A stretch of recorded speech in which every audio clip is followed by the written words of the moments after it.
এই হোলি বন্ধুরা, রং খেলার সবাইকে শুভেচ্ছা জানাই। আজকের দিনটা যে আমার এত ভালো কাটবে আমি স্বপ্নেও ভাবিনি। আমার 23 বছরের সাংসারিক জীবনে এই প্রথম এত ভালো কাটলো এ বছরটা। জানো তো, আমি ঘুম থেকে উঠেও ভাবতে পারিনি এরকমভাবে আমার দিনটা কাটবে। ঘুম থেকে উঠে আমি যেরকম প্রতিদিন যা কাজ করি, বাসি কাজকর্ম, সেগুলো সবই আমার সারা হয়ে গিয়েছে।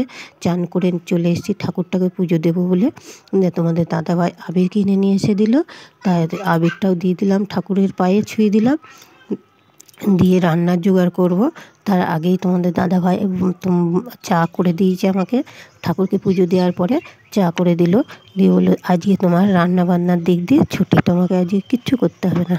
তাই তোমাদের দাদাভাই সব কাজ করলো। সব কাজ বলতে রান্নাবান্নার দিকটা সামলে নিল। আমাকে বললো তুমি তোমার মতো রং খেলো আর আনন্দ করো, এবছরে আজকের দিনটা তোমাকে ছুটি দিলাম। সত্যি তাই, আমি স্বপ্নেও ভাবতে পারিনি। দেখো চা হয়ে গিয়েছে, তোমাদের দাদাভাই চাটা ঢাকা দিয়ে রেখে দিয়েছে আমার জন্য, সেও খেয়ে নিয়েছে। দিয়ে এদিকে আমি চালটা বের করে নিলাম। এটা কন্ট্রোলের চাল, ওই দু একটা মোটা মোটা সাদা চাল আছে, ওই চাল কটাই বেছে দিচ্ছি, দিয়ে ধুয়ে দেবো। এদিকে দেখো তোমাদের দাদাভাই উনুনটা ধরিয়ে দিয়েছে, দিয়ে ভাতের হাঁড়ি চাপিয়ে দিয়েছে। রান্নাটা তোমাদের দাদাভাই করবে, তাই চালটা আমি ধুয়ে দিলাম আর একটু কুটনোটা কুটে দেবো, দিয়ে তারপরে রং খেলা করব। তাই তোমাদের দাদাভাই আজকে কাজের ছুটি দিয়েছে, এবছরের প্রথম এরকম করলো। কোনো দিন রান্নাবান্না করে না, যেহেতু আমিই করি বেশিরভাগ।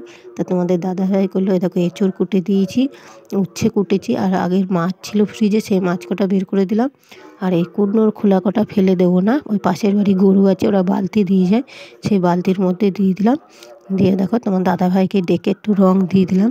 বললাম এসো তোমাকে দিয়েই প্রথম শুরু করি, ঠাকুরকে যেহেতু আগে দিয়েছি, তারপরে তুমি প্রতিদেব যেহেতু, তোমাকে আগে দেবো, দিয়ে তারপরে আমি রং খেলা করব। তাই আমি দিয়ে দিলাম, সেও আমাকে দিয়ে দিল, রং রং দিয়ে দিল। সেই ছোটোবেলার স্মৃতিটা ফিরে এসেছে, মনে হচ্ছে সেই ছোটোবেলার দিন চলে এসেছি। মা রান্না বান্না করতো আর আমরা সারাদিন রং খেলা করতাম, ঘুরতাম ফিরতাম, আনন্দ করতাম। তাই দেখো আমার যা রং দিয়ে দিল, ছোটো ঝাটা দিয়ে, এটা হলো বড়ো ঝা, ওকেও রং মাখিয়ে দিয়ে গিয়েছে পাশের বাড়ির বউটা। ওই দেখো দিয়ে মাথায় গামছা বেঁধে নিয়েছে, ওর রান্না হয়নি যেহেতু। দিয়ে আমরা একটু আনন্দ করছি, রং খেলছি। দেখো এটা আমার জায়ের মেয়ে, ও রং খেলছে। এটা আমার ছোটো দেওর। তো সবাই মিলে ওকে একটু রং মাখিয়ে দিলাম, দিয়ে ওকে ভূত করে দিলাম। দিয়ে এইভাবে আমরা খুব আনন্দ করলাম। তা কোনো দিন ভাবিনি যে এরকমভাবে আনন্দ করব। তা দেখো বন্ধুরা, আর আমি রং খেলা করলাম, খাওয়া দাওয়া করে বিকেলে সন্ধ্যেবেলায় কোথায় গেছিলাম সব তোমাদের সঙ্গে শেয়ার করব। তো পুরো ভিডিওটা দেখতে থাকো, ভালো লাগবে। ভালো লাগলে লাইক শেয়ার অবশ্যই করবে। আর কোনো অংশ যদি ভালো লাগে ভিডিও, তাহলে চ্যানেলটাকে সাবস্ক্রাইব করে আমার পাশে থাকবে। আমি সৌম্যা, আমার চ্যানেল ডেলি ব্লগ চ্যানেলে সবাইকে স্বাগত।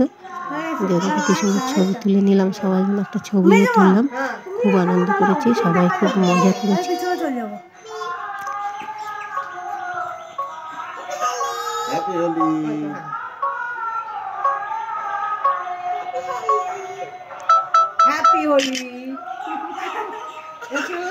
খুব মজা হয়েছে আমাদের, সব রকম মজা করেছি, খুব মজা করেছি। তাই দিয়ে আবার সব পরিষ্কার পরিচ্ছন্ন হয়ে চলে এসেছি বন্ধুরা। আবার দুপুরের খাওয়া দাওয়া করবো, যেহেতু এখন 2টো বেজে গিয়েছে, খিদেও পেয়েছে। দিয়ে দেখো ভাত নিয়ে বসে পড়েছি, তাই এঁচোড় করেছে। বাসন কোসন ধোয়া পাগলা, হোলি হয়ে গেল, আনন্দ হয়ে গেল, সব হয়ে গেল। এবার খাওয়া দাওয়া দিয়ে ঘুম। খাওয়া দাওয়া হয়ে গিয়েছে বন্ধুরা। দিয়ে ধরো রান্না হয়ে গিয়েছিলো, দিয়ে উনুনে তো গোবর দিইনি, তাই ঝাড় দিয়ে নিলাম। দিয়ে এবার উনুনে গোবর দিয়ে নেবো, দিয়ে ওখানটা মুছে নেবো, তাহলে এই রান্নাঘরটাও পরিষ্কার হয়ে যাবে। দিয়ে বাসন কটা মেজে নিয়ে চলে আসবো, দিয়ে তারপরে কাজ ফ্রি হয়ে যাবে। আমি একটু ফোনটা নিয়ে বসবো বলতে ঘাটবো। হয়ে গিয়েছিলো, সারাদিন রং খেলা করেছি, তারই মাঝে আবার রান্নাও করেছি। আমরা দুজনে মিলে রান্না করেছি, তোমাদের দাদাভাই আমি দুজনে মিলেই রান্নাটা করে নিয়েছি। দিয়ে রান্না করাও হয়ে গেছে, খাওয়া দাওয়া হয়ে গেছে। দুপুরে খাওয়া দাওয়া করে ও দেখো তোমাদের দাদাভাই শুয়ে আছে, আমিও একটু শুয়েছিলাম। দিয়ে আমি সেরকম করিনি, ফোনটা নিয়ে একটু ঘাঁটছিলাম। তা তোমাদের দাদাভাই শুয়ে ঘুমোচ্ছে। আমাদের বাড়িতে খুব মশা, জানো তো, সকল সময় মশারি টাঙাতে হয়। এখন বাজে কটা বলো তো, 4:30 মতো বাজে। দেখো মশার জন্য মশারিটা টাঙিয়ে দিয়েছি, শুয়ে শুয়ে রয়েছে। আর আমি দেখো ফ্রেশ হয়ে চলে এসেছি। কাপড়ে একটু রং লেগেছিলো, রং বলতে আবির খেলা হয়েছিল, রং তো খেলা হয়নি, আবির খেলেছিলাম। সেই কাপড়টাকে পাল্টে নিলাম, দিয়ে কাপড়টা ছেড়ে দিয়েছি, কালকে সকালে কাচবো সার্ফ দিয়ে। তা এখন ফ্রেশ হয়ে চলে এসেছি কাপড় পাল্টে, আবার সন্ধ্যেবেলায় সন্ধ্যে দিতে হবে যেহেতু, একবারে ফ্রেশ হয়ে চলে এসেছি। দিয়ে দেখো যে চপের আলু সেদ্ধ করে রেখে দিয়েছি, এখন মাখবো। আর এটা মশলাটাও করে রেখে দিয়েছি, এ দেখো মশলা, এদিকে চপের আলু। আর এদিকে দেখো এদিকে রয়েছে লঙ্কাটা ভেজে রেখেছিলাম, সেই লঙ্কায় দেখো লঙ্কা কটা মিক্সিং বলে দিয়ে সেদ্ধ করে ঘুরিয়ে নেব, সরি মিক্সিতে ঘুরিয়ে নেব, দিয়ে তরকারিটা করব। দিয়ে তাহলে তোমাদের সঙ্গে আবার পরে দেখা হচ্ছে। তাহলে এখন আসছি, এটা করে নিই, ধরো বেলা হয়ে গিয়েছে, নাহলে আবার দেখো দোকানে সন্ধ্যেবেলায় দোকানে চলে এসেছি। চপের দোকান যেহেতু আমার আছে, দোকান পাতি ফেলেছি, দিয়ে দোকানে আছে। এখানে অষ্টম প্রহর হচ্ছে, যার জন্য বাইরের কীর্তনের আওয়াজটা আসছে, একটু ভয়েসটা দিতেও হচ্ছে। দেখো রাত 9টার সময় দোকান থেকে উঠে চলে গেলাম একটু সাজুগুজু করে না গান শুনতে।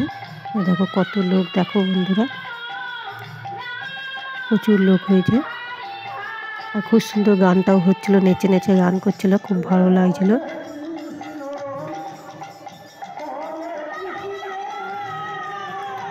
এখানে মচ্ছপও দিচ্ছে, যার যা মন হচ্ছে সে খাচ্ছে, যার না মন হচ্ছে খাচ্ছে না। তো আমার শরীরটা ভালো ছিল না বলে আমি আর খাইনি, বাড়ি চলে এসেছিলাম। থেকে উঠে পড়েছি অনেকক্ষণ আগেই, দিয়ে একটু গিয়েছিলাম আমাদের এখানে অষ্টম প্রহর হচ্ছে, সেখানে গান শুনতে গেছিলাম, কিছুক্ষণ গান শুনলাম। তখনও মচ্ছপ দিইনি, খিচুড়ি হয়ে গিয়েছে, মচ্ছপটা তখনও দেয়নি, তাই মচ্ছপটা খেয়ে আসা হয়নি, বাড়ি চলে এসেছি। সারাদিন পরিশ্রম হয়েছে তো, তাই আর বেশিক্ষণ থাকতে পারলাম না, কিছুক্ষণ গান শুনে চলে গেলাম। এখন প্রায় 10:30 বাজে, দিয়ে খাওয়া দাওয়া করে শুয়ে পড়বো। তা শুভরাত্রি, সবাই সুস্থ থাকবেন, ভালো থাকবেন, এখানেই শেষ করলাম। এরকম মশারি টাঙানো হয়ে গিয়েছে, মশারিটা টাঙিয়ে ফেলেছি, কাপড়টা চেঞ্জ করে নেবো, দিয়ে শুয়ে পড়বো। শুভরাত্রি। গরমও পড়েছে।